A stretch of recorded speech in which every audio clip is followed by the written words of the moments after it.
Hi, hello, welcome back. If you're new here, my name is Maddie. I like to read books, that's about it. And for today, it's going to be my first reading vlog of 2025. As of the day I'm filming this, it is January 2nd, but I know once I post this, it's going to be later on in January, so bear with me. But like I said, it's now 2025. One of my last videos was trying to read as many books as possible before 2024 ends, which is why I can start 2025 fresh with fresh new books, and start my 2025 TBR. I was going back and forth on what was the first book that I wanted to start in 2025. I do have a few books on my Kindle through Libby that I have to read within the next week or so, and I also just have physical books of my own that I have not yet read, and I also have a Kindle Unlimited subscription, so the options are endless there. So long story short, I just have a ton of different options and a ton of different places that I can start. But I thought I would start 2025 with reading How the King of Elfhame Learned to Hate Stories. This is a novella short story to the Cruel Prince trilogy. I used to think it was just a prequel in Carter's point of view, but I have since been informed by a friend that it is a prequel, but also it does cover the timeline of the Cruel Prince. But I thought this would be a good book to start 2025 with. I read the Cruel Prince trilogy and also the Stolen Heir duology in 2025. I have yet to read this novella, funny enough, but I'm really excited to go back into this world because I really enjoyed the Cruel Prince trilogy, and I also enjoyed the Stolen Heir duology, so I'm excited to jump back into this world with just a short little novel. This book is gorgeous. The illustrations are just beautiful and really fit the vibe of the book, in my opinion. So I'm excited to start this, and maybe I'll also start something on my Kindle as well. If you know me, I like to be in the middle of multiple different books at a time, and I usually like to have a physical book and then a book on my Kindle to read at the same time. I don't know, I just like reading both formats with different books. But let's get into reading. Also, I swear, every time I start a video, I'm always like, I'm gonna put on a cute outfit or a cute top. So I actually look put together and cute on camera, and then I just wear a sweatshirt.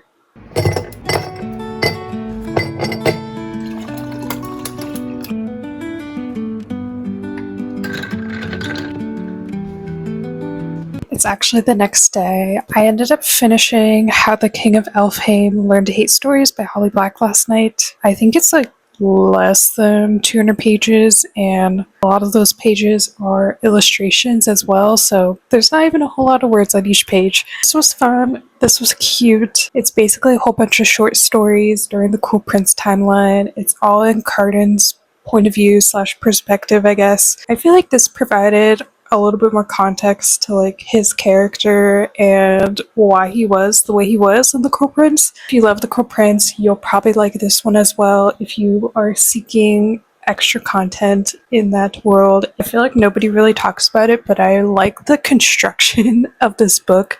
Even though it's a paperback, I feel like the paperback cover is very sturdy, and the pages themselves are very sturdy too. They're not flimsy at all. They're like a little bit thicker, so it feels nicer. And I really love that about this book, design-wise. In terms of what I'm going to read next, I think I mentioned this at the beginning, but I have quite a bit of books borrowed from my library I have to read like this week. So one of them is called Us in Ruins. It's by Rachel Moore. I haven't heard really anyone talk about this book before. I think I found the book recommendation on TikTok randomly, and the premise of it really intrigued me. I actually have it pulled up on my Kindle right now, so I'm gonna read the like very basic premise of it. But it's Margot's on the quest to uncover and reassemble an ancient and cursed vase with the help of a boy who went missing in 1932. Because it's the only way to put back together her broken heart, in this standalone adventure rom-com perfect for the fans of What the River Knows and The Lost City. It just sounds like it's going to be very magical, very adventure-like, very academia. I guess there's going to be comedy in it as well, so we'll see how that plays into the book. And I also like that it is a standalone. I really don't need to get into another series right now, even though I will 100% read another series right now if I needed to, but I don't need to. I just need to read standalones right now because I'm also in the middle of a lot of other series that I need to read and or finish. This book personally really interests me. I'm excited to read it and see what I think about it, and I'm always excited to read like underrated books or books that don't really get that talked about, because I feel like once you find one of those that you love, it's really exciting to talk about it online and recommend it to people. So we will see how I fare with this book. Plan for today is to start reading this book, see how far I get into it. Because I've never read a book by this author before, I really have no idea what her writing style is going to be like and how quickly I'm going to read it, so we will find out together.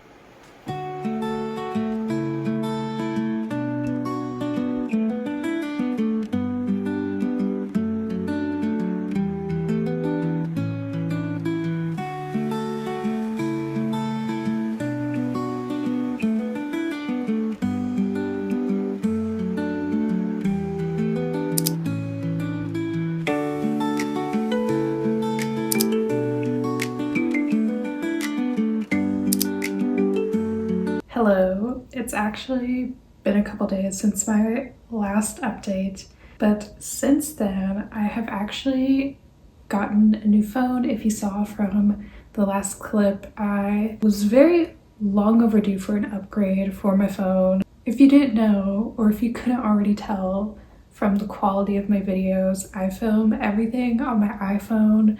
My last phone, or my old phone, was an iPhone XR. I got it like 5, maybe 6 years ago, and I've been using that the whole time. So, like I said, very long overdue for an update or an upgrade for my phone.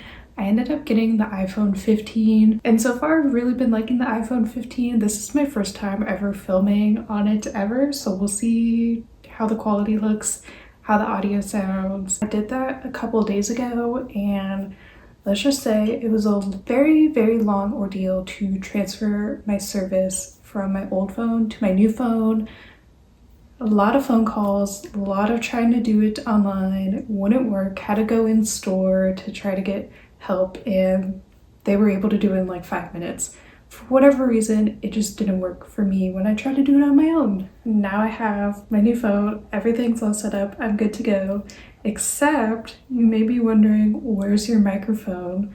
Well, because I had an iPhone X, the adapter was like a lightning adapter, so that microphone set doesn't work for my new phone because it has a USB adapter. So I'm in the process of ordering a new one and returning my old one. For now, you're gonna have to deal with just the audio of my phone and probably hearing a lot of background noise. But in terms of reading, I've still been reading Us in Ruins by Rachel Moore. I'm currently 45% in. I have about 2 hours left of reading time. And I guess for my initial thoughts of this book so far, I thought the premise of the book was really interesting because it follows the main character Margot. She is in Italy, specifically starting out in southern Italy, and she's there on this archaeology trip for her high school, which I don't know why I was a little surprised that the main character and all the other characters are like high school age. I don't know, I just thought they were going to be college age, so I was like, oh, we're in high school. Not that it's necessarily a negative thing, I just for whatever reason wasn't expecting that at the start, and that's definitely a me problem. But anyways, she's on this trip, this school-funded trip. She doesn't know anything about archaeology, but she wrote this paper on this mythology that could be true, could be a myth, about the vase of Venus, and there are 5 missing shards, and if you put it all together to create the vase, the goddess of Venus will grant you essentially everything that you want in life: happiness, love, etc., etc. And the only reason why Margot knows about this is that she has been reading personal journals that she got from the library by this guy named Van, who was in Naples during the 1930s, who was on his own adventure to acquire all the shards and put together the vase. And as readers, when you start the book, it's actually a prologue chapter in Van's point of view on how he got all the shards together, and he put them together, except he didn't get the wish. He instead turned into a statue. So jumping back to Margot's timeline in the 21st century, she finds the end spot that Van was when he turned into a statue, and when she arrives, he actually turns into human again. So they're kind of like reluctant allies into trying to find all the shards again to recreate the vase. I thought that was a really interesting premise and pretty unique that I haven't seen around before. I will admit that while I'm reading the book, I'm just like not very interested in reading it for long periods of time. Like I'll read a chapter or two and then I'll put it down and then move on to something else and kind of go back to it later, read another chapter or two, put it down, and the cycle continues and continues. It's just not grabbing my attention. And I feel like you have to suspend your disbeliefs a lot in this book. And I know it's like literally a magical realism fantasy book and the guy turned into a statue, but I feel like there's a lot of logistical things about the high school and the high school trip that I'm like, okay, this is supposed to be like the realism parts or the realistic parts of the book, and I feel like you have to suspend your disbeliefs a lot because there are definitely things that happen where I'm like, I feel like a teacher would not allow that to happen. If everyone is on this international school trip, like that would not fly. Also, I forgot to mention, obviously the FMC Margot and the MMC Van are supposed to get together at the end of the book, but I feel like for the majority of the book so far, Van has just been really rude to Margot. He has said it quite a few times to her about how he like doesn't trust her to do things because she's gonna do it wrong. And I get like he's supposed to be the like grumpy, brooding MMC, but I feel like he's just a little too mean for my liking. Like he's saying some real harsh things and Margot's getting really upset about it. And I don't know, I'm just like not feeling the connection between the two of them so far. Maybe things will finally turn around in the latter half of the book, but I'm just not like super connected to their relationship, and I don't know if that's gonna happen or not. I'm gonna stop blabbering and actually get to reading and actually finish this book today.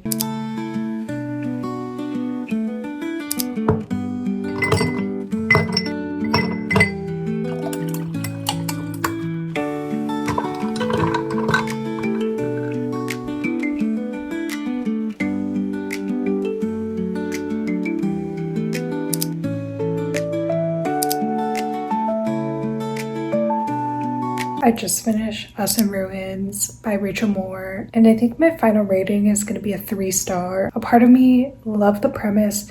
I thought it was fun. For the most part, it felt very adventure-like. It also had the Mummy vibes, which I love that movie. But I don't know, just something about the execution of it was like, something was like missing in several pieces along the way. I know I mentioned this in my last update, but like I said, I found the MMC Van to be like a little bit too mean for my liking. I will say I feel like after the 50% mark, he did get better and nicer at least, but I feel like my first impression of his character was already hindered. And then for the FMC Margot, I felt like I really emphasized with a lot of her thoughts and feelings with her family members and just like the complicated feelings and emotions that she had both for her mom and dad. And I felt like that added a lot of depth, and a lot of her behaviors or reaction to things made sense because it was based on those complicated relationships that she had with her parents. But also at the same point, she also annoyed me sometimes.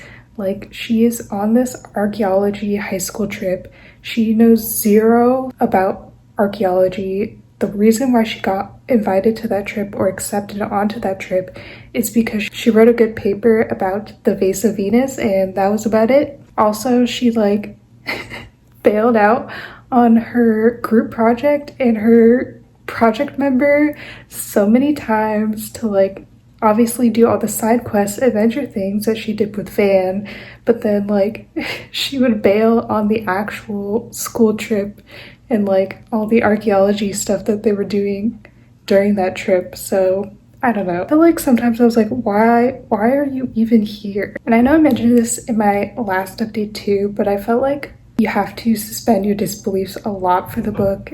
Literally, Margot was disappearing from her teacher and the rest of her classmates literally every day, all day. And she's supposed to be like a 17-year-old high school student. And nobody really cared or asked too many questions about it. Just like that part really highlighted the unrealistic logistics of the book. I do wish that they were like aged up to like college students, even like 18-year-olds or 19-year-olds like fresh in college. I felt like that would have helped with a lot of just like the logistics and unrealistic things that happened in the book because they were high school students. And of course, like the author wants to push the plot along, so of course Margot has to like not be a part of this school project, but then at the same point you're like, how is this even happening right now? Overall, I did have fun. I am glad I read it. As for the book that I'm starting next, it is Jane and Edward by Melodie Edwards, which is kind of a handful to say. This I'm also borrowing from my library, and I have 3 days to read it before it auto returns, and I can't extend my hold because there's people behind me who want to read the book at 2. So I have to read it now. But this is a Jane Eyre reimagining, so a modern day or modern set Jane Eyre. And I definitely don't talk about this a lot on my channel. Jane Eyre is one of my favorite classics, probably of all time. I love the book. I also love all the movie and show adaptations of it too. Like, I've seen every single one and I watched all of them multiple times. Safe to say, I really love just the story and the franchise overall. I haven't read a retelling or reimagining yet, so I am excited to read this book and see how it goes. I know it's probably going to be nothing like Jane Eyre, the original story, or if it is, it's going to be like in grander themes of it, so it's still going to feel very different. And honestly, I am excited that it will be different because I feel like if it's the same story, then it's kind of just boring that way. I'm excited to see the creative liberties that the author might take with this story.